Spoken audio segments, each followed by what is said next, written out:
Oral कोलेसिस्टोग्राफी। Oral का मतलब है कि हम ओरली यहाँ पे जो भी कंट्रास्ट मीडिया है उसको इंजेक्ट करा रहे हैं। कोलेसिस्टोग्राफी का मतलब है, कोले का मतलब हम गॉल ब्लैडर से समझते हैं, तो हम उसकी कहीं ना कहीं स्टडीज में कर रहे हैं। तो oral cholecystography is a radiographic examination of the gall bladder to detect functional and the presence of gallstone और other abnormalities in a gall bladder. जो अपना गॉल ब्लैडर है, ओरल कोलेसिस्टोग्राफी में हम क्या करते हैं कि जो गॉल ब्लैडर है उसकी रेडियोग्राफिक एग्जामिनेशन हम करते हैं, उसका जो भी फंक्शन है या फिर उसमें जो गॉल स्टोन है उसकी प्रेजेंस को देखने के लिए। ठीक है, अब इंडिकेशन देखते हैं। Indication cholecystitis. सिस्टाइटिस का क्या मतलब है कि भाई यहाँ पे क्या हो रहा है, इन्फ्लेमेशन हो रही है। तो अगर गॉल अपना जो ब्लैडर है, गॉल ब्लैडर है, उसमें अगर अपना जो गॉल ब्लैडर है उसमें क्या है, अपना इन्फ्लेमेशन हो रहा है। तो ठीक है, इंडिकेशन देखते हैं। इंडिकेशन में सबसे पहला है कि अपना कोलेसिस्टाइटिस। यहाँ पे टाइटिस वर्ड है तो इसका मतलब है कि इन्फ्लेमेशन से रिलेटेड ये है।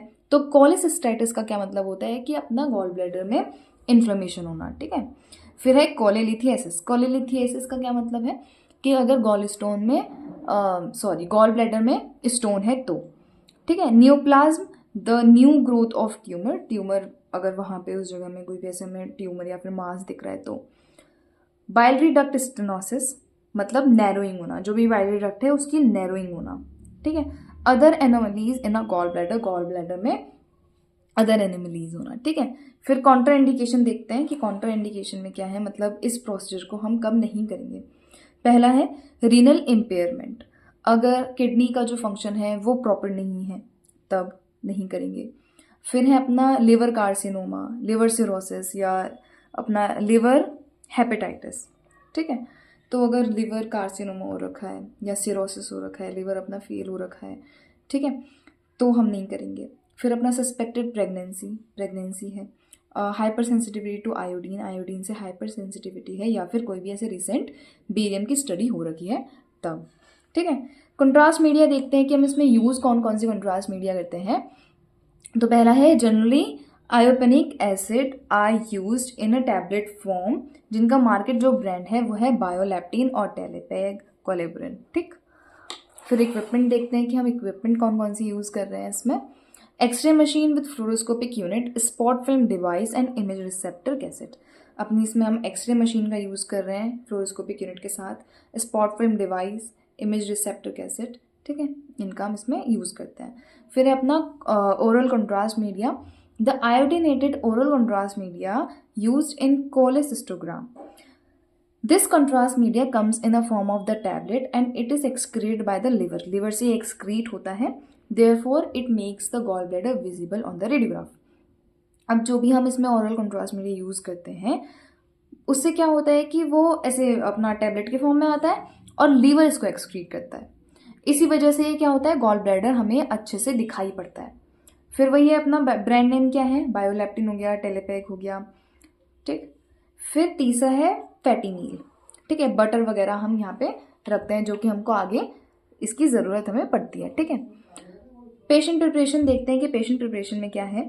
The patient is asked to take the fat free diet for 2 days prior to the examination and drink clear liquid the day before the examination. Patient से बोला जाता है कि जो भी फैट फ्री डाइट है वो लेनी है for 2 days prior to the examination, examination से 2 दिन पहले तक। ठीक है, and drink clear liquid the day before the examination, और एग्जामिनेशन से पहले क्या है अपना हाइड्रेटेड रहना है। ठीक है, in the evening prior to the examination the patient is instructed to take 6 pills, 1 pill every hour of the contrast media. मतलब एक एक घंटे के गैप में एक एक पिल लेनी है। ठीक है, और कहाँ कब से शुरू करनी है, वो इवनिंग से शुरू करनी है एग्जामिनेशन से पहले। ठीक है, the patient is asked not to eat और ड्रिंक आफ्टर द कंट्रास्ट। ठीक है, जो भी ओरल कंट्रास्ट देंगे उसके बाद पेशेंट कुछ भी खाना नहीं है, कुछ भी ड्रिंक नहीं करना है। ठीक है, जो भी कंट्रास्ट मीडिया है वो क्या है, गैस्ट्रो इंटेस्टाइनल ट्रैक्ट में क्या होता है, एब्जॉर्ब हो जाता है। और कहाँ पे सिक्रीट होता है, लिवर से सिक्रीट होता है गॉल ब्लैडर में। तो गॉल ब्लैडर में चला जाता है और गॉल ब्लैडर हमको अच्छे से दिखाई पड़ता है। ठीक है, अब फास्टिंग क्या होती है, 6 to 8 hour फास्टिंग हम पेशेंट को बोलते हैं कि कुछ खाना नहीं है 6 से 8 घंटे तक, ठीक है। कॉन्ट्रास्ट की बात, patient is instructed to remove all metallic object and metallic jewellery from the body. Body से कोई भी मेटेलिक ज्वेलरी है, कुछ भी है, उसको रिमूव करना होता है, ठीक है। अब प्रोसीजर देखते हैं। प्रोसीजर क्या है? On the day of the examination the technologist should describe the whole procedure to the patient and obtain written consent from the patient for permission of the procedure.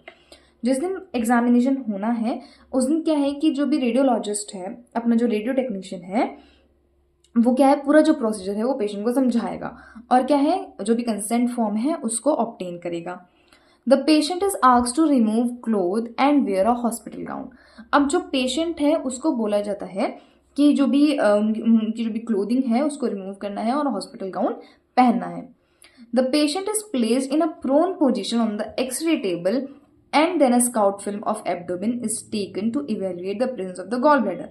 अब क्या है कि अपने पेशेंट, जो भी पेशेंट है, उसको प्रोन पोजीशन में लेटाया जाता है, ठीक है। प्रोन पोजीशन में लेटाया जाता है, एक्सरे टेबल पे स्काउट फिल्म ली जाती है, ठीक है, एब्डोमेन की।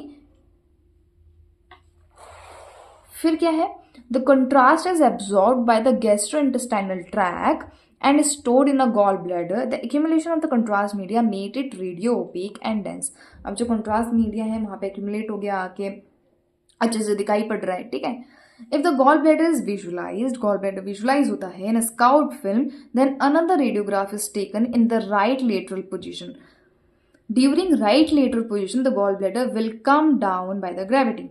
अब जो gallbladder है, वो जो scout film है, उसमें visualize अच्छे से हो गया है, ठीक है। अब हमें दूसरा रेडियोग्राफ लेना होता है in right lateral position. Right lateral position में क्या होता है कि जो गॉल ब्लैडर है वो अच्छे से हमको दिखाई पड़ता है। If the gallbladder is faintly visualized or not visualized in the radiograph, then the exam should be postponed to next day. The patient is asked to take the double dose of the contrast media. अगर जो gall bladder है वो अच्छे से हमको दिखाई पड़ ही नहीं रहा है, ठीक है, बहुत ही ऐसे कम कम दिखाई पड़ रहा है, अच्छे से दिखाई नहीं पड़ रहा है, तो जो भी एग्जाम होगा वो पोस्टपोन हम कर देंगे नेक्स्ट डे के लिए, जिसमें जो डोजेज हैं पहले 6 थी, अब 12 करेंगे और ऐसे ही 1-1 घंटे के अंतराल में हम पेशेंट को देंगे। अब अगर अपना जो हमने इवेल्युएट कर लिया, ठीक है, कंट्रास्ट फील्ड, अपना गॉल ब्लैडर, फिर उसके बाद क्या होता है, उसके बाद क्या होता है कि जो टेक्नोलॉजिस्ट होता है वो बटर देता है या फैटी मील देता है, किसको, पेशेंट को, ठीक है। The fat stimulate the gall bladder for the contraction. अब जो फैट होता है वो क्या करता है कि गॉल ब्लैडर को स्टिमुलेट करता है, जिसकी वजह से फिर वो कॉन्ट्रैक्ट करता है, ठीक है। अब लगभग आधे घंटे के बाद, एक घंटे के बाद क्या होता है कि पेशेंट जो होता है उसको हम पोजीशन पे लगाते हैं, स्पाइन पोजीशन पे उसको लगाते हैं विथ राइट साइड डाउन, हल्का सा राइट साइड डाउन उसको करते हैं on the X ray table. Then radiograph is taken. फिर हम क्या है, रेडियोग्राफ लेते हैं। अब क्या होता है कि जब हमारी जो स्टडी जो है कंप्लीट हो जाती है तो उसके बाद और भी हम रेडियोग्राफ लिए जाते हैं। अपराइट स्टैंडिंग पोजीशन में लिया जाता है, एक होता है राइट लेटरल डेक्यूबिटस में, ठीक है, अपना राइट पोस्टीरियर ऑब्लिक में लिया जाता है और लेफ्ट एंटीरियर ऑब्लिक में लिया जाता है, ठीक है। The oblique position is recommended because it displace the vertebra away from the gall bladder. अब जो ऑब्लिक पोजीशन होती है वो रिकमेंडेड की होती है क्योंकि उससे क्या होता है कि जो गॉल ब्लैडर होता है वो अपनी वर्टिब्रा से थोड़ा सा अलग हो जाता है, डिस्प्लेस हो जाता है, जिसकी वजह से जो गॉल ब्लैडर है वो हमें अच्छे से दिखाई पड़ता है, ठीक। अब इसकी कॉम्प्लिकेशन क्या हो सकती है कि भाई डायरिया हो सकता है, जो भी पेशेंट है, माइल्ड स्किन रैशेस हो सकती हैं, ईचिंग हो सकती है, नॉजिया हो सकता है। तो ये सारी क्या है, कॉम्प्लिकेशंस हैं जो इस प्रोसीजर के दौरान हो सकती हैं। So that was the video, I hope you have understood. So that was the video and thanks for watching.